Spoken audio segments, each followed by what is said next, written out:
Hello guys, this is going to be a different type of video today, but it's going to be a really, really important one.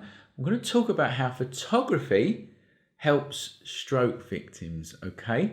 And I've got Maureen here. I want to introduce Maureen to you all. I taught Maureen photography, and she said something on day 4, so we had a 4-day course, and on the 4th day, she said something to me that just took me back, and from that moment I said, right, we've got to put this on film and show our audience, the School of Photography's audience, because I think it's really, really important. So I'm going to introduce Maureen, and Maureen's going to tell us a little bit about her story. Is that right? Yeah, that's right.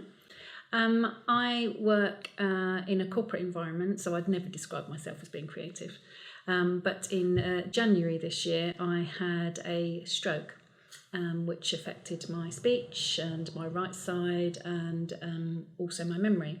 I was off work for 4 months, and during that time I physically recovered, but I realised I had something that I described as a visual block. I couldn't use my imagination. So for example, if you said, oh, well, when I win the lottery, this is what I'm going to do, and you'd visualise the house, I just seemed to have a block. I couldn't see past saying the words. So while I was off the 4 months, I suffered from anxiety. I spoke to a counsellor. She said, be kind to yourself, take new hobbies, and things like that. So I had a friend who'd attended one of your previous courses, and she recommended your course, your 4-day course. I'd purchased a camera 5 years ago for my 50th birthday, just always had it on automatic and just thought, oh, they're okay pictures and that's as good as I'll ever get. I had tried, in order to improve my imaginative thinking, I tried writing with my left hand, I tried doing Sudokus, I'd been colouring, and nothing seemed to work.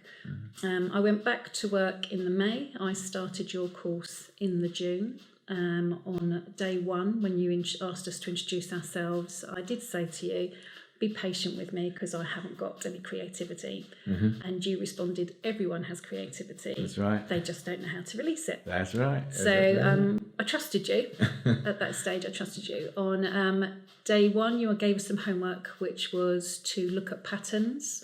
You taught us some of the basics on the camera and look at patterns. And I found myself looking at the world slightly differently. And I was looking at patterns, and everything seemed to make a pattern, and I really enjoyed the homework. Very basic picture that I submitted, but I was actually lying on my back taking a picture inside a roof because I'd been walking the dog and noticed that it had made a pattern, and I thought that will do for my homework. And after finishing the 3rd day, I think where we had to do portraits and we had to do moving pictures, and I'd been sharing my experiences at work. One of my colleagues came up to me and said, can I just say, I know you've been back at work 2 months, but you're back now. And I realised then that I'd actually got my creative thinking. I was thinking outside the box, which I'd been struggling for 4 months. And then I tried to think when it changed, and I went back to that searching for patterns. Yeah, because it's forced you to look for things that you're not used to looking for, and to think creatively. I'd never looked out for patterns before. I might have looked at people's faces and not looked beyond them, but portrait taught me to look beyond the face. But it was the patterns that seemed to trigger something within me. Yeah, that's right. And that's a really simple task, isn't it? Like if anyone out there is looking to trigger these creative, I'm not a brain scientist here, but what's happening in the brain is there's connections being remade, isn't there? Yes. Pretty much. There's connections being remade from the right side to the left side of the brain, and it's getting you back to good health, good mental health. But looking for patterns and framing and composition and all them things that we do in photography has certainly helped you out. And just, this is not like a video, you must do photography. Anything creative will do the job. Right, anything creative we do, drawing, painting, music, whatever. So when you told me that on day 4, that is what took me back, because I did a degree in photography in the 90s, but it wasn't until I did a postgraduate degree that I started to learn about creativity. And that's really important. Obviously, it's really important. You learn about photography, and obviously you do create. But learning about education enables you to learn about creativity and how you can connect things in your brain. And I want to introduce a book. This is the book that I read, and there's loads of them. I'll put the details in the description of the video.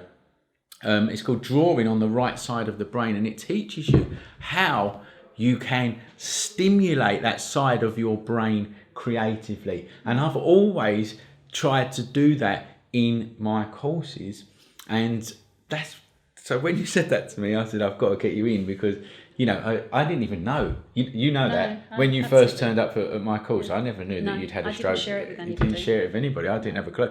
And but yeah, that was really, really great. So the point of this video, why I'm bringing it to you, obviously it's not like one of our usual tutorials and stuff like that, but this is a really, really important video. And if you know anybody that has had a stroke or suffered with a stroke, I've got close people to me that have suffered with strokes, some that haven't recovered, and some that really have recovered.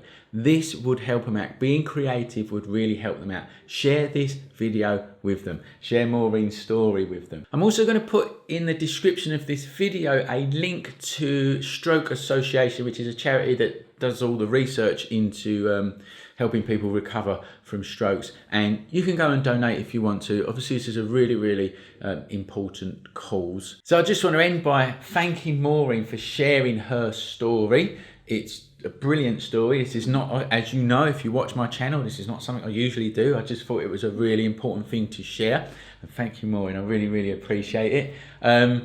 Like the video, like I said, share it with people, subscribe to our channel, and all them usual things. All right, thanks for watching. I'll see you in the next video.